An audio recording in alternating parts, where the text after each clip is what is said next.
భయమే మనల్ని మాట్లాడనివ్వకుండా చేస్తుంది. కానీ ఎప్పుడైతే క్రీస్తునందు వాక్యమునందు నిబ్బరమ కలిగి ధైర్యంగా ఉంటావో అప్పుడు వాక్యము నీతో దేవుడు నీతో మాట్లాడతాడు. దేవుడి యొక్క శక్తి నీతో మాట్లాడుతుంది. నువ్వు భయపడవద్దు, నువ్వు సిద్ధపడవద్దు, నువ్వు సిగ్గుపడవలసిన పని లేదు. ఎందుకో తెలుసా? నువ్వు ధైర్యంగా నుండి అని చెప్తూ అంటున్నాడు. 6వ వచనం అన్నాడు కదా, భయపడుకుడి, వారిని చూసి దిగులు పడుకుడి, నీతో కూడా వచ్చేవాడు నీ దేవుడైన యెహోవాయే. నువ్వు అనుకుంటున్నావేమో ఈ రోజుని, అయ్యో ప్రభువా, నా స్నేహితులు నా వెనకాల రాలేదు, నా బంధువులు నా వెనకాల రాలేదు, నా రక్ష సంబంధులు నా వెనకాల రాలేదు, నా ఎత్తో తరపులు నా వెనకాల రాలేదు, మా ఎమ్మల తరపులు నా వెనకాల రాలేదు, మా తాతల తరపున నా వెనకాల రాలేదు, ఎవరు నా వెనకాల రాలేదు, నా సంఘము కూడా నా వెనకాల రాలేదు అని నీవు కృంగిపోతున్నావేమో, భయపడిపోతున్నావేమో. ఈ భయపడవలసిన అవసరం లేదు. నీతో కూడా వచ్చేవాడు నీ దేవుడైన యెహోవాయే. నీతో వచ్చేవాడు నీ దేవుడైన నీతో వచ్చేవాడు సైన్యములకు అధిపైన యెహోవా దేవుడు. నీతో ఉన్నవాడు పరిశుద్ధాత్ముడు. అడుగు, పరిశుద్ధాత్ముడా, నేనేం మాట్లాడాలో, నేను ఎలా నిలబడాలో నాతో మాట్లాడు ప్రభా. అధికారులకి నేను ఎలా సమాధానం చెప్పాలో నాకు బయలుపరచు ప్రభా. అధికారులు నన్ను భయపెట్టే రీతిగా మాట్లాడుతూ ఉన్నారు, కానీ వాళ్ళకి సమాధానం చెప్పినట్లుగా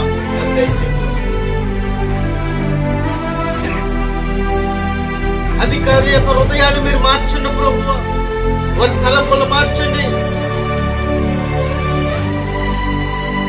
వాళ్ళ మీద మా మీద పగ తెచ్చుకునే వాళ్ళు ఉన్నారేమో, అది ఉండకూడదు ప్రభు. నేనైతే నీ పక్షాన్ని నేను ఉన్నాను, నేను నీ పక్షాన్ని ఉన్నాను ప్రభు.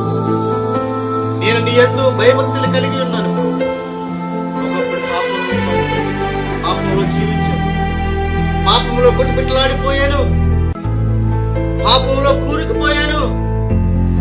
కానీ నీవు నా హృదయంలోకి వచ్చిన తర్వాత, నీవు నా జీవితంలోకి వచ్చిన తర్వాత నా బ్రతుకు మారింది, నా స్థితి మారింది ప్రభు. నా నడవడిక నేను మార్చుకున్నాను, నా మాట మారింది, నా తీరును మార్చుకున్నాను, నా ఆలోచన మార్చుకున్నాను, నా బ్రతుకును మార్చుకున్నాను, నా జీవితాన్ని మార్చుకున్నాను ప్రభు. అది ఎవరి వలనో కాదు, అది నీ వలనే, నీ వాక్యం వలనే నేను ధైర్యంగా నిలబడ్డాను. నీ వాక్యము చదవడం వలన నాకు ధైర్యం వచ్చింది, నీ వాక్యము చదవడం వలన నాకు ఆలోచన వచ్చింది, నీ వాక్యము చదవడం వలన నాకు ధైర్యంగా నిలబడడం వచ్చింది. నీ వాక్యము చదవడం వలన నా బ్రతుకును మార్చుకోగలిగాను ప్రభు, నా కుటుంబాన్ని మార్చుకోగలిగాను ప్రభు, నా కుటుంబానికి దగ్గరగా ఉండగలిగాను ప్రభు. అందరూ కూడా మోసగించి వచ్చేమో, అందరూ కూడా నిన్ను మోసగించి వచ్చేమో, కానీ దేవుడు మోసం చేసే దేవుడు కాదు. ఎందుకో తెలుసా? నీ ముందర నడిచిన వాడు యెహోవాయే. ఆయన నిన్ను ఎడబడు, ఎన్నడను ఎడబాయుడు అని చెప్తూ ఉన్నాడు. నిన్ను ఎడబడు, ఆయన ఎన్నడను కూడా ఎడబాయుడు. అందరూ ఎడబాయొచ్చేమో, నువ్వు తప్పు చేసినప్పుడు కానీ, నువ్వు ఒప్పు చేసినప్పుడు కానీ, నువ్వు తప్పుడు అడుగులు వేసినప్పుడు కానీ అందరూ కూడా నిన్ను ఎడబాసి ఉండొచ్చేమో.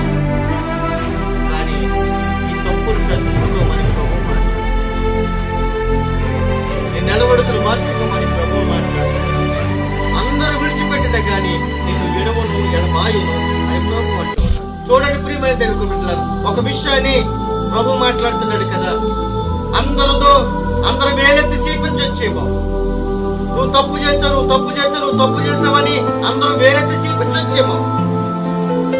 ఒక స్త్రీ పాపం చేసి పట్టుబడ్డది.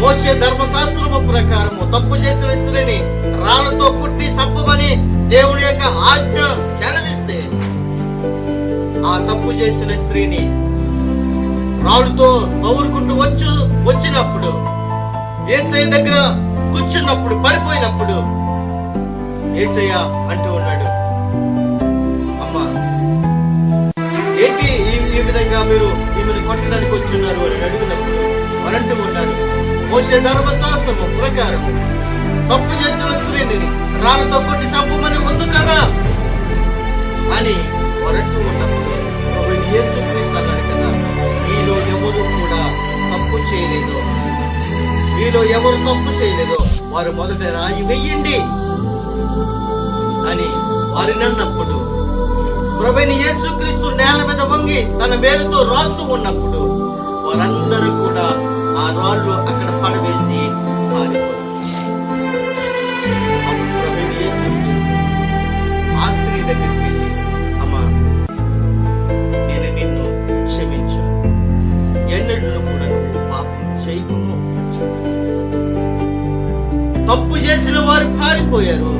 తప్పు చేసిన స్త్రీ దేవుడు క్షమించి ఆమె నీతిమంతుడిగా తీర్చిదిద్దాడు.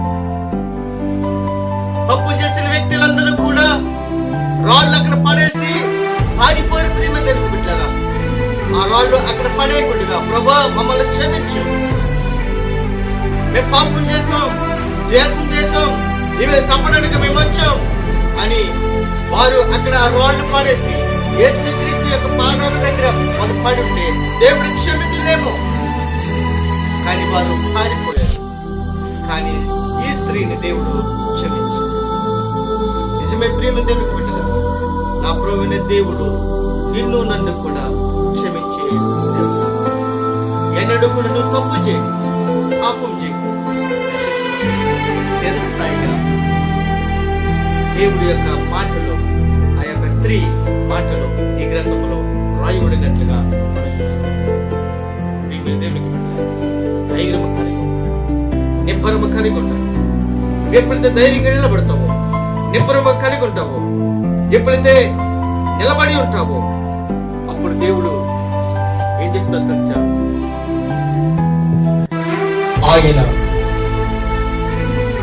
ఆయన మీతో కూడా మీ దేవుడైన యెహోవా వస్తాడు. నీతో ఎప్పుడు వస్తాడు, ఆయన నీతో ఎప్పుడు ఉంటాడు. అయితే మనమందరము కూడా ఏమి కలిగి ఉండాలి అంటే నిబ్బరము కలిగి ఉండాలి, ధైర్యము కలిగి ఉండాలి. మోషే యెహోషువను పిలిచి అంటున్నాడు కదా, యెహోషువ నీవు నిబ్బరము కలిగి ధైర్యముగా ఉండవు. మోషే యెహోషువను పిలిచాడు, యెహోషువ నీవు నిబ్బరము కలిగి ధైర్యముగా ఉండవు. యెహోవా ఈ ప్రజల ఎదుటకు వారి పితరులతో ప్రమాణము చేయించిన దేశములకు నీవు వీరితో కూడా పోయి దానిని వారికి స్వాధీనపరచవలెను. వారికి ఎక్కడికి వెళ్ళారు, వారికి ఏది కావాలి, వారికి నీవు స్వాధీనపరచాలి. నీ ముందర నడిచేవాడు యెహోవా, ఆయన నీకు తోడయ్యుండును. ఆయన నిన్ను ఎడవడు, నిన్ను ఎడబాయుడు, భయపడకము. మోషేకున్నాడు యెహోషువతో, నిబ్బరము కలిగి ఉండు, ధైర్యము కలిగి ఉండు, భయపడకు. నీ దేవుడు నిన్ను ఎడవడు, ఎడబాయుడు అని చెప్తూ ఉన్నాడు. దేవుడు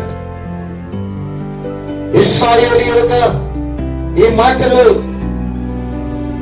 మోషే యెహోషువతో చెప్తూ ఉన్నాడు. ఎంత గొప్ప ధన్యత. మోషే అక్కడికి వయసు అయిపోయింది.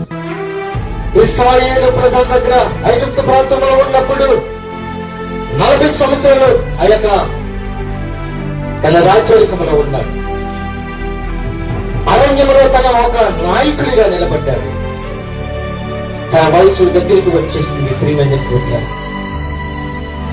దేవుడు నాతో చెప్పాడు,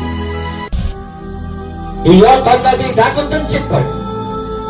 అందుకే యెహోషువ, నేను ఈ బాధ్యత నీకు అప్పగిస్తూ ఉన్నాను. దేవుడు నాకు ఇచ్చిన బాధ్యతలను నీకు నేను అప్పగిస్తూ ఉన్నాను. నువ్వు ధైర్యంగా నిబ్బరముగా నిలబడు. ఈ రోజున మనమందరము కూడా ధైర్యముతో నిలబడాలి,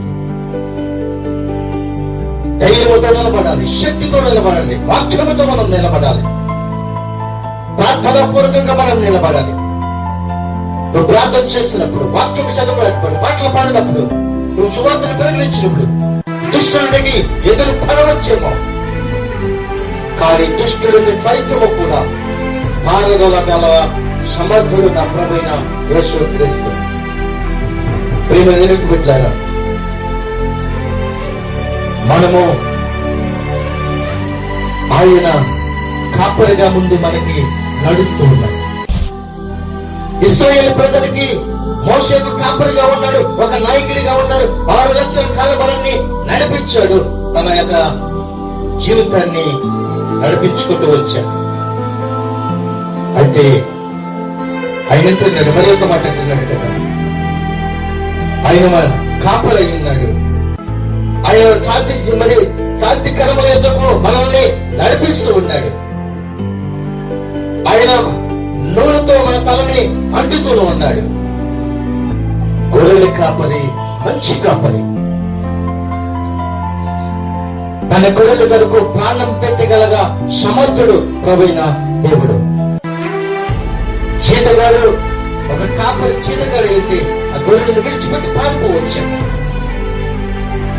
కానీ నిజమైన కాపరి తన మందని విడిచిపెట్టి పారిపోయే వ్యక్తి మాత్రమో కాదు. దేవుడు మోషేకి బాధ్యతను అప్పగించాడు, తన బాధ్యతను యెహోషువకు అప్పగిస్తూ ఉన్నాడు.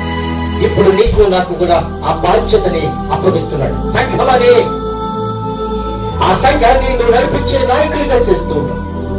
సంఘానికి కాపరి గాను, సంఘానికి తండ్రి గాను, సంఘానికి విధేయత గాను, సంఘాన్ని నడిపించేవాడు గాను, సంఘాన్ని పోషించేవాడు గాను, సంఘానికి ఏమి కావాలో నేర్పించేవాడిలాగా దేవుడు నిన్ను ఏర్పరచుకున్నాడు.